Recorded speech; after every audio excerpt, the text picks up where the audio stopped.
My name is Charles Clayton. My name is Denise Clayton. We first decided to be foster parents after our children had moved out and they were in college and we knew they wouldn't be back home. Then we decided that the house was pretty empty and we really missed kids around it. So that's when we decided, with a little talk, Yes. to Charlie about, let's be foster parents. And he was like, baby, no, we just finished being parents. And then he finally he said, well, maybe that is our calling. He says, let's do it. Mm-hmm. So we started,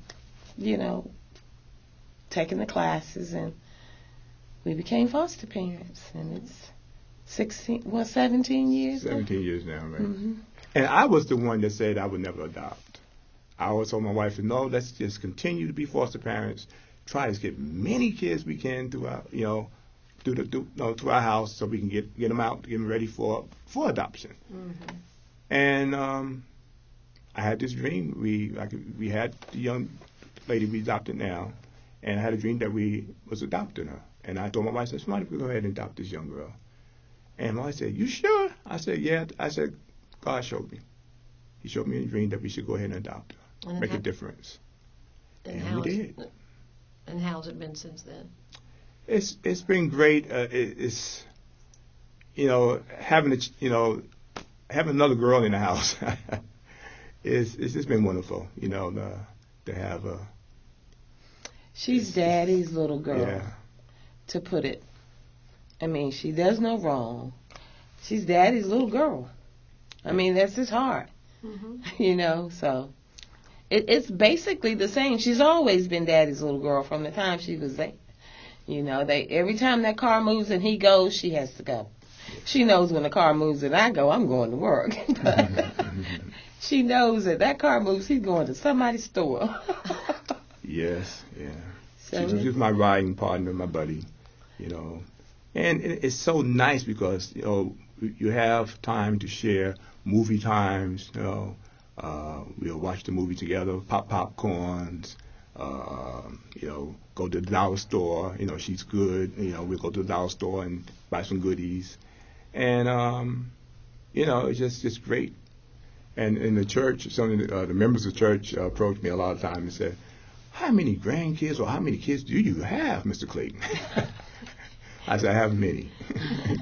And I'll bring them all to church and then talk to the pastor. And I said, Pastor, here they are. Oh, well, they known Taisha.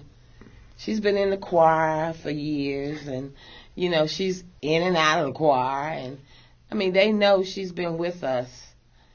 I don't even know if some of them didn't think she was our child anyway. Mm-hmm. So they've embraced it. The ones that know that she was a foster child, they're very happy that we decided to adopt her. Right. And we always say, this is our daughter. I don't care who. And I've told my foster children that come into my home, I said, if I come up to your school, I will say, this is my daughter. I won't say this is my foster child. I think she's a little more comfortable, that she doesn't have social workers coming out every week, and that she is very comfortable because she doesn't have social workers coming out every week. But I think it's pretty much the same except the name change. She always thought she ran things in the house, and she still does. So it's really not much. Yeah, she's basically the same girl we had as a foster child. Mm-hmm. Again, like my wife said, just the name change. Mm-hmm. But like I said, she's more comfortable, and knowing that she don't have to go to another home, and that's secured. And I think that's a big difference with a lot of kids, and to be able to have a home. And I think that's one reason why adoption is so important, and try to encourage a lot of people to get into adoption so that these kids won't have to travel from home to home. They can have a permanent home. And, I think a lot of them, you never know what they become. They could become the next president, next doctor, lawyer. And all these kids want is a home.